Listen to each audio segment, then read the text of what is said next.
उन सिख बीबी को देखकर सफ़िया हैरान रह गई थी। किस कदर वो उसकी माँ से मिलती थी।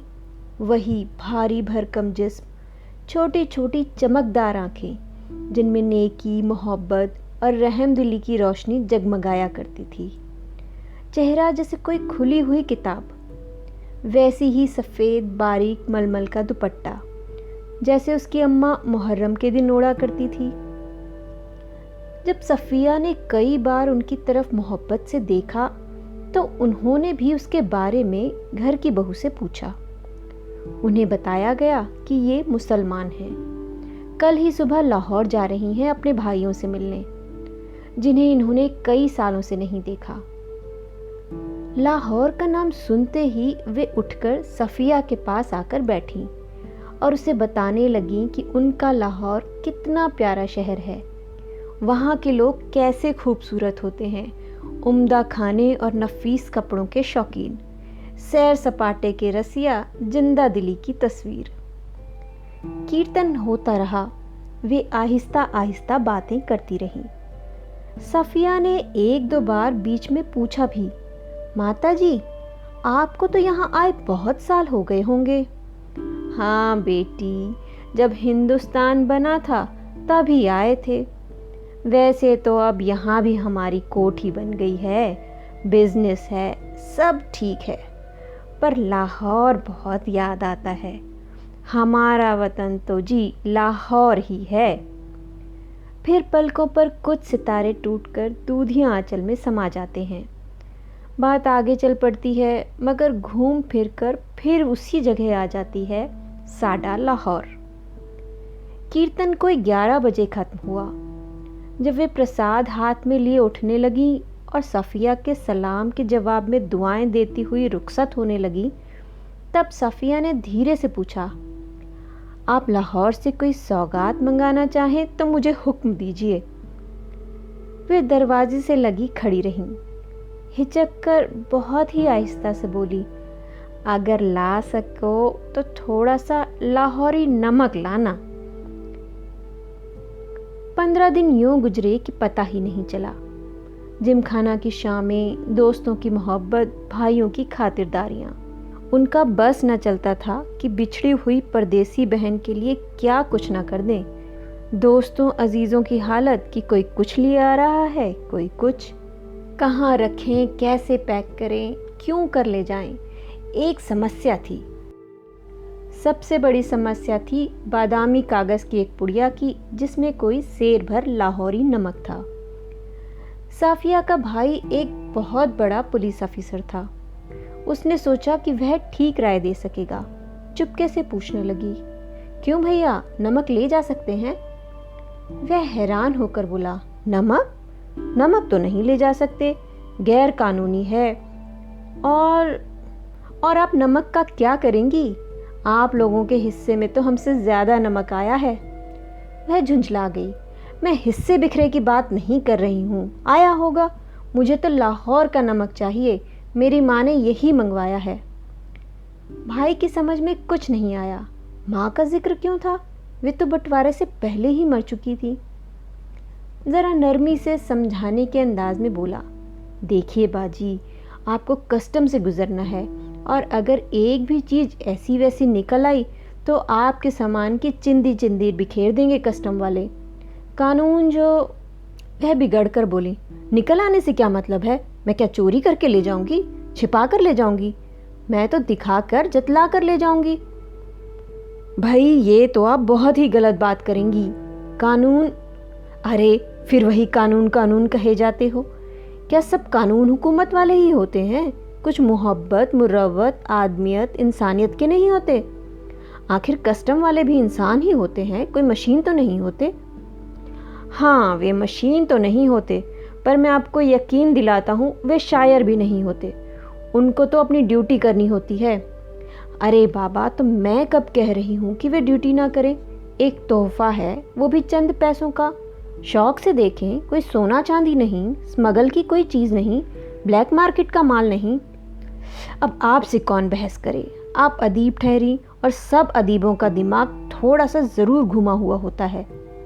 वैसे मैं आपको बताए देता हूँ कि आप ले नहीं जा पाएंगी और बदनामी मुफ्त में हम सब की भी होगी। आखिर आप कस्टम वालों को कितना जानती हैं?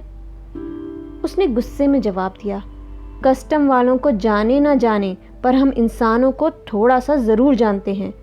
और रही दिमाग की बात, सो अगर सब लोगों का दिमाग हम अदीबों की तरह घूमा हुआ होता तो दुनिया कुछ बेहतर हो जाती भैया। मारे गुस्से के उसके आंखों से आंसू बहने लगे थे। उसका भाई सिर हिलाकर चुप हो गया। अगले रोज़ 2 बजे को उसे रवाना होना था। सुबह के लिए बहुत व्यस्त कार्यक्रम बन चुका था, इसलिए उसे सारी पैकिंग रात को ही करनी थी। कमरे का दरवाज़ा अंदर से बंद करके वह सामान बांधने लगी। इधर उधर फैली हुई चीज़ें धीरे धीरे समेटकर सूटकेस और बिस्तर बंद में चली गई। सिर्फ 2 चीज़ें रह गई थी। एक तो छोटी सी टोकरी जिसमें कीनू थे, एक दोस्त का तोहफा, संतरे और माल्टे को मिलाकर पैदा किया गया फल, माल्टे की तरह रंगीन और मीठा, संतरे की तरह नाजुक, और दूसरी थी नमक की पुड़िया। अब तक सफ़िया का गुस्सा उतर चुका था। भावना के स्थान पर बुद्धि धीरे धीरे उस पर हावी हो रही थी। नमक की पुड़िया ले तो जानी है, पर कैसे? अच्छा, अगर इसे हाथ में ले लें और कस्टम वालों के सामने सबसे पहले इसी को रख दें। लेकिन अगर कस्टम वालों ने ना ले जाने दिया तो मजबूरी है, छोड़ देंगे। लेकिन फिर उस वायदे का क्या होगा जो हमने अपनी माँ से किया था? हम अपने को सैयद कहते हैं, फिर वादा करके झुटलाने के क्या मायने? जान देकर भी वायदा पूरा करना होगा, मगर कैसे? अच्छा, अगर इन किन्नुओं की टोकरी में सबसे नीचे रख दिया जाए तो इतने किन्नुओं के ढेर में भला कौन इसे देखेगा? और अगर देख लिया? जी नहीं, फलों की टोकरियां तो आते वक्त भी किसी की नहीं देखी जा रही थी। उधर से केले, इधर से किन्नू, सभी ला रहे थे, ले जा रहे थे। यही ठीक है, फिर देखा जाएगा। उसने किन्नू कालीन पर उलट दिए, खाली टोकरी की और नमक की पुड़िया उठाकर टोकरी की तह में रख दी। एक बार झांककर उसने पुड़िया को देखा और उसे ऐसा महसूस हुआ मानो उसने अपने किसी प्यारे को कब्र की गहराई में उतार दिया हो। कुछ देर उकड़ू बनी बैठी वह पुड़िया को ताकती रही और उन कहानियों को याद करती रही जिन्हें वह अपने बचपन में अम्मा से सुना करती थी, जिसमें शाहज़ादा अपनी रान चीरकर हीरा छुपा लेता था और देवों, खौफनाक भूतों और राक्षसों के सामने से होता हुआ सरहदों से पार जाता था।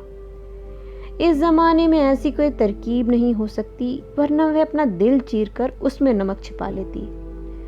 उसने एक आह भरी, फिर वह कीनुओं को एक एक करके टोकरी में रखने लगी, पुड़िया के इधर उधर, आस पास और फिर ऊपर, यहाँ तक कि वह बिल्कुल छुप गई। आश्वस्त होकर उसने हाथ झाड़े, सूटकेस पलंग के नीचे सरकाया, टोकरी उठाकर पलंग के सिरहाने रखी और लेटकर दोहर ओढ़ ली। रात को तकरीबन 1:30 बजे थे। मार्च की सुहानी हवा खिड़की की जाली से आ रही थी। बाहर चांदनी साफ और ठंडी थी।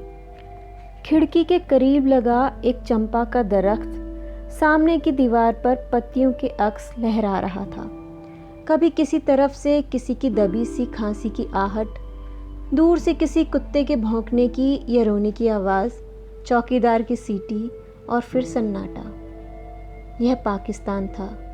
यहाँ उसके 3 सगे भाई थे, बेशुमार चाहने वाले दोस्त थे, बाप की कब्र थी, नन्हे नन्हे भतीजे भतीजियाँ थीं जो उससे बड़ी मासूमियत से पूछते, फूफी जान आप हिंदुस्तान में क्यों रहती हैं जहाँ हम नहीं आ सकते? उन सबके और साफिया के बीच एक सरहद थी और बहुत ही नोकदार लोहे की छड़ों का जंगला जो कस्टम कहलाता था। कल वे लाहौर से चली जाएगी, हो सकता है साल भर बाद फिर आए। 1 साल से पहले तो आ भी नहीं सकती थी और यह भी हो सकता है कि अब कभी ना आ सके। उसकी आंखें आहिस्ता आहिस्ता बंद होने लगी। फिर उसे एक सफ़ेद दुपट्टे का दूधिया आंचल लहराता दिखाई देने लगा, जिस पर यहाँ वहाँ सितारे झिलमिला रहे थे। हमें वहाँ से आए तो बहुत दिन हो गए। यहाँ हमारी कोठी भी है, बिजनेस भी है, हम यहीं पर बस गए हैं, पर हमारा वतन तो जी लाहौर ही है।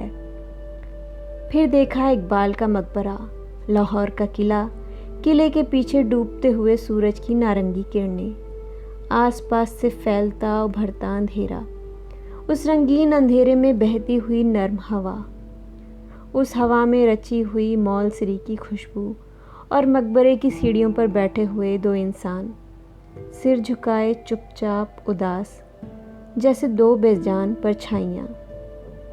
तो तुम कल चली जाओगी? हाँ। अब कब आओगी? मालूम नहीं, शायद अगले साल, शायद कभी नहीं। अचानक उसकी आंख खुल गई। शायद उसने मकबरे की सीढ़ियों के नीचे लगी धूप से एक पत्ती तोड़ी थी, जिस पर ठंडी ओस जमनी शुरू हो गई थी। हुआ ये था कि नींद में करवट लेते हुए उसका हाथ किन्नुओं की लबालब भरी टोकरी पर जा पड़ा। रसीले ठंडे किन्नू, जिनको देते वक्त उसके दोस्त ने कहा था, यह हिंदुस्तान पाकिस्तान की एकता का मेवा है। साफिया फर्स्ट क्लास के वेटिंग रूम में बैठी थी। दिल्ली तक का किराया उसके भाई ने दिया था। वह एक हाथ में टिकट दबाए वेटिंग रूम के बाहर प्लेटफॉर्म पर टहल रहा था। वह अंदर बैठी चाय की प्याली हाथ में लिए किन्नुओं की टोकरी पर निगाहें टिकाए यह सोच रही थी कि आसपास इधर उधर इतने लोग हैं, लेकिन सिर्फ वही जानती है कि टोकरी की तह में किन्नुओं के नीचे नमक की पुड़िया है। जब उसका सामान कस्टम पर जांच के लिए बाहर निकाला जाने लगा तो उसे एक झुरझुरी सी आई और एकदम से उसने फैसला लिया कि मोहब्बत का यह तोहफा चोरी से नहीं जाएगा। नमक कस्टम वालों को दिखलाएगी वह। उसने जल्दी से पुड़िया निकाली और हैंडबैग में रख ली, जिसमें उसके पैसों का पर्स और पासपोर्ट आदि थे। जब सामान कस्टम से होकर रेल की तरफ चला तो वह एक कस्टम ऑफिसर की तरफ बढ़ी। ज़्यादातर मेज़ें खाली हो चुकी थी। एक दो पर इक्का दुक्का सामान रखा था। वहीं एक साहब खड़े थे, लंबा कद, दुबला पतला जिस्म, खिचड़ी बाल, आंखों पर ऐनक। वे कस्टम अफसर की वर्दी पहने हुए थे, मगर उन पर कुछ जच नहीं रही थी। साफिया कुछ हिचक कर बोली, मैं आपसे कुछ पूछना चाहती हूँ। उन्होंने नज़र भरकर उसे गौर से देखा। बोले, फरमाइए। उनके लहजे ने साफिया की हिम्मत बढ़ा दी। आप कहाँ के रहने वाले हैं? उन्होंने कुछ हैरान होकर फिर उसे गौर से देखा। मेरा वतन दिल्ली है। आप भी तो हमारी ही तरफ की मालूम होती हैं। अपने अजीज़ों से मिलने आई होंगी। जी हाँ, मैं लखनऊ की हूँ। अपने भाइयों से मिलने आई थी। वे लोग इधर आ गए हैं। आपको भी शायद इधर आए। जी, जब पाकिस्तान बना था तभी आए थे, मगर हमारा वतन तो दिल्ली ही है। साफिया ने हैंडबैग मेज पर रख दिया और नमक की पुड़िया निकालकर उनके सामने रख दी और फिर आहिस्ता आहिस्ता रुक रुक कर उनको सब कुछ बतला दिया। उन्होंने पुड़िया को धीरे से अपनी तरफ सरकाना शुरू किया। जब साफिया की बात खत्म हो गई तब उन्होंने पुड़िया को दोनों हाथों में उठाया, अच्छी तरह लपेटा और खुद साफिया के बैग में रख दिया। बैग साफिया को देते हुए बोले, मोहब्बत तो कस्टम से इस तरह गुजर जाती है कि कानून हैरान रह जाता है। वह चलने लगी तो वे भी खड़े हो गए और कहने लगे, जामा मस्जिद की सीढ़ियों को मेरा सलाम कहिएगा और उन खातून को ये नमक देते वक्त मेरी तरफ से कहिएगा कि लाहौर अभी तक उनका वतन है और दिल्ली मेरा, तो बाकी सब रफ्ता रफ्ता ठीक हो जाएगा। सफ़िया कस्टम के जंगले से निकलकर दूसरे प्लेटफॉर्म पर आ गई और वे वहीं खड़े रहे। प्लेटफॉर्म पर उसके बहुत से दोस्त, भाई, रिश्तेदार थे। हसरत भरी नज़रों, बहते हुए आंसुओं, ठंडी सांसों और भींचे हुए होठों को बीच से काटती हुई रेल सरहद की तरफ बढ़ी। अट्टारी में पाकिस्तानी पुलिस उतरी, हिंदुस्तानी पुलिस सवार हुई। कुछ समझ में नहीं आता था कि कहाँ लाहौर ख़त्म हुआ और किस जगह से अमृतसर शुरू हो गया। एक ज़मीन थी, एक ज़बान थी, एक सी सूरतें और लिबास, एक सा लबो लहजा और अंदाज थे। गालियाँ भी एक सी ही थीं, जिनसे दोनों बड़े प्यार से एक दूसरे को नवाज रहे थे। बस मुश्किल सिर्फ इतनी थी कि भरी हुई बंदूकें दोनों के हाथों में थी। अमृतसर में कस्टम वाले फर्स्ट क्लास वालों की सामान की जांच उनके डब्बों के सामने कर रहे थे। सफ़िया का सारा सामान देखा जा चुका तो वह उन नौजवान कस्टम ऑफिसर की ओर बढ़ी जो बातचीत और सूरत से बंगाली लगते थे। देखिए, मेरे पास नमक है, थोड़ा सा। फिर उसने हैंडबैग खोला और पुड़िया उनकी तरफ बढ़ाते हुए, अटकते, झिझकते, हिचकिचाते हुए उनको सब कुछ कह सुनाया। उन्होंने सिर झुका लिया था, सुनते रहे, बीच बीच में सिर उठाते, गौर से उसे देखते, फिर सुनने लगते। बात पूरी हो गई तो उन्होंने एक बार फिर सफ़िया को ऊपर से नीचे तक देखा। धीरे से बोले, इधर आइए ज़रा। चलते चलते उन्होंने दूसरे से कहा, इनके सामान का ध्यान रखिएगा। प्लेटफॉर्म के सिरे पर एक कमरा था, वे उसके अंदर घुसे। सफ़िया दाखिल होते हुए हिचकिचाई। वे मुस्कुराकर बोले, आइए आइए ना। जेब से रुमाल निकालकर उन्होंने कुर्सी को झाड़ा और बोले, बैठिए। सफ़िया ने पुड़िया और बैग को मेज़ पर रख दिया। बाहर की तरफ झांककर उन्होंने एक पुलिस वाले को इशारा किया। सफ़िया के पैर के तले ज़मीन सरकने लगी। अब क्या होगा? 2 चाय लाओ, अच्छी वाली। पुलिस वाला सफ़िया को घूरता हुआ चला गया। फिर उन्होंने मेज़ की दराज खींची और उसके अंदर दूर तक हाथ डालकर एक किताब निकाली। किताब को सफ़िया के सामने रखकर उन्होंने पहला सफ़ा खोल दिया। बाईं ओर नज़रुल इस्लाम की तस्वीर थी और टाइटल वाले सफ़े पर अंग्रेज़ी में कुछ धुंधले शब्द थे। शम्सुल इस्लाम की तरफ से सुनील दास गुप्त को प्यार के साथ, ढाका 1946। तो आप के ईस्ट बंगाल के हैं? हाँ, मेरा वतन ढाका है, उन्होंने बड़े फ़ख्र से जवाब दिया। तो आप यहाँ कब आए? जब डिवीज़न हुआ तभी आए, मगर हमारा वतन ढाका है। मैं कोई 12-13 साल का था, पर नज़रुल और टैगोर को हम लोग बचपन से पढ़ते आए थे। जिस दिन हम रात को यहाँ आ रहे थे, उसके ठीक 1 वर्ष पहले मेरे सबसे पुराने, सबसे प्यारे बचपन के दोस्त ने मुझे ये किताब दी थी। उस दिन मेरी सालगिरह थी। फिर हम कलकत्ता रहे, पढ़े, नौकरी भी मिल गई, पर हम वतन आते जाते थे। वतन? सफ़िया ने ज़रा हैरान होकर पूछा। मैंने आपसे कहा ना, मेरा वतन ढाका है। उन्होंने ज़रा बुरा मानकर कहा। हाँ हाँ, ठीक है ठीक है, सफ़िया जल्दी से बोली। तो पहले तो बस इधर ही कस्टम था, अब उधर भी कुछ गोलमाल हो गया है।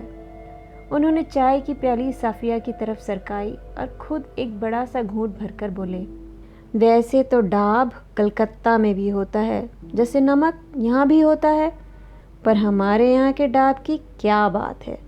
हमारे ज़मीन, हमारे पानी का मज़ा कुछ और ही है। उन्होंने उठते हुए पुड़िया सफ़िया के बैग में रख दी और खुद उस बैग को उठाकर आगे आगे चलने लगी।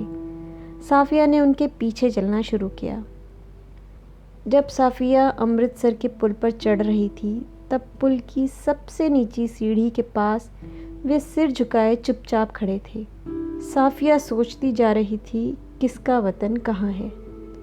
वह जो कस्टम के इस तरफ है या उस तरफ? तो ये थी कहानी नमक। उम्मीद है आपको पसंद आई होगी। फिर मिलेंगे एक नए सफ़र में एक नई कहानी के साथ। नमस्कार।